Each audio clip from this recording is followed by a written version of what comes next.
Welcome everyone, I hope you're having a very wonderful day and welcome to my guide for raccoons for New England Mountains. Before we begin, I want to quickly break down on how today's guide is going to work. First, we're going to be covering two hotspot locations, moving on the weapon recommendations, and then ending today's video with the animal profile. So let's get right into it. We're here at our first location on the map, but first I want to express on how the raccoons work and where they reside on the map. So this creek here in the center cuts the map right in half, and below this creek is where all the raccoons reside and like to stay. You will not find any of them past the creek up in the northern section. And our first hotspot is here at Baker's Lake on this right hand side, this funny looking lake right here.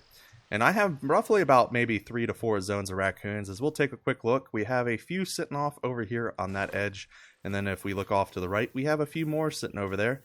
And there should be a few more further back. We have one sitting right there, and a bear's coming up as well. But there should be some all the way on the other side. They might not be in render distance, but they are there.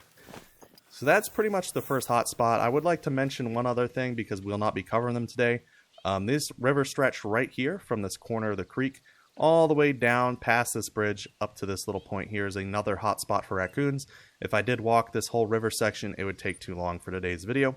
So we're going to come down over here to this other outpost. This is another very important hotspot for the river stretch. So from this outpost all the way up to this one right here is another hotspot along the river for raccoon. We're going to be visiting another lake for today, and I'm going to go head there right now, so I will see you guys there. Alrighty folks, so we're here at our second location of the day. Let me pop out the map real quick. This is Lake Moitur, I believe is how you say it. I probably butchered that, but this is where we're supposed to be. It is right here on the right hand side of the map next to Lambert Hills.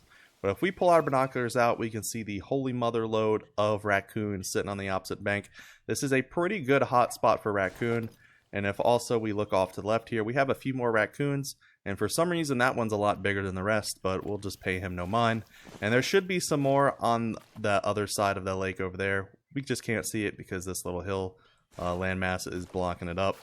So this is a really good location for hunting raccoons when you're wanting to hunt on lakes. However, my preferred method for hunting raccoons is pretty similar to bobcats, as I would rather just coast the rivers and the creeks until I get all the way wrapped around, and then I move inland to check all the lakes, and then I move to the outside areas and make sure I hit all those lakes.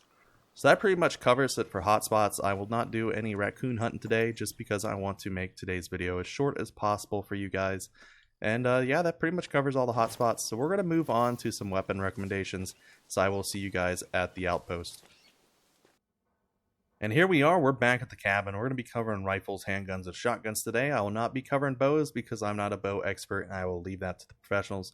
Also, I want to mention these are my personal suggestions. I always recommend going out there and exploring to see what suits you for your hunting needs and what you enjoy the most. Also, I'll be listing off all the DLC that these guns come from in case you want to pick them up for yourself. We're going to be starting off with the rifles, and this is the only base game rifle I'll be recommending today, the 223 Docent. Very solid, very fun to use. I haven't purchased it for this playthrough because I have alternative weapons that I enjoy using, but it's very solid, low recoil. You can place relatively nice, easy follow-up shots with it, so I recommend picking it up if you do not want to spend actual money for DLC. So that's going to cover that. We're going to go down to our first DLC weapon of the day, the 22 Hornet. This is my second favorite small arms weapon, or small game weapon. It packs a little mean punch. It does sting like a hornet, and I enjoy it using it on raccoon. However, I do find that I have another favorite personal weapon that just tops this a little bit more, but every once in a while I'll come back to it and play around with it because it is fun to play with. And you can find it in the Mississippi Acres pack. Very solid map, by the way. Highly recommend picking this bad boy up as well. Now we're going to go down here, and we're going to go to our next rifle of the day here.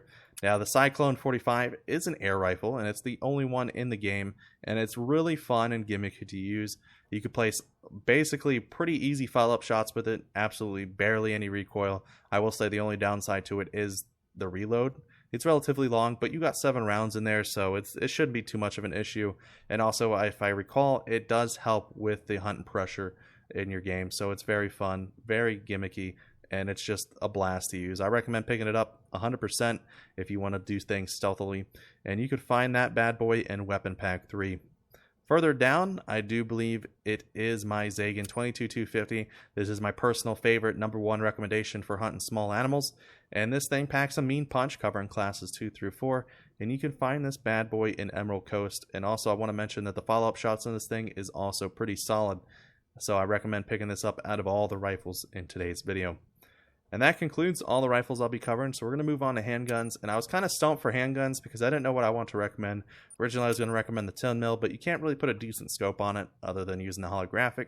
And I thought about, well, the 410-45 is pretty fun to use. It's a dual pistol. You can use birdshot in it for hunting birds.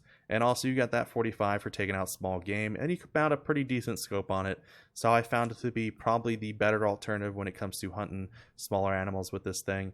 And you can pick it up in Weapon Pack too. I highly recommend picking it up due to you can use it for bird hunting. I've used it for turkey hunting, which I do plan on using it soon in a pheasant video that is coming up eventually. So we're going to move on to shotguns. That is all for pistols today. And I was kind of also stumped for shotguns because there's so many recommendations I could put for shotguns. Pretty much all the shotguns do well, you know, for hunting small game, other than I do believe 10 gauge might not cover it. But my recommendation is the Norden 20 gauge. It's semi-auto. You got 3 rounds in the tube. You could place relatively super easy follow-up shots with it. And since raccoons are mostly in groups, you could just spray them down with this thing with relative ease.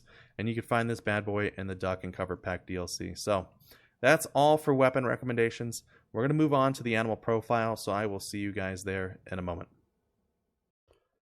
And here we are at the animal profile. I'm going to do a quick breakdown on this and then we'll end today's video. So let's begin. On the left-hand side, we have our class, difficulty, silver, gold, and diamond threshold range. And then below that, we have our weight from least to greatest, and in kilograms and in pounds. And then we have our fur types, common, rare, and very rare set up.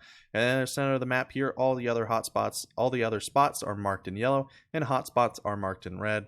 And on the right-hand side, we have all of our time zones for drinking, feeding, and resting, all organized there to make your hunt life a lot easier. And then below that, we have our ammo chart for full integrity kills on Raccoon. So that pretty much concludes today's video.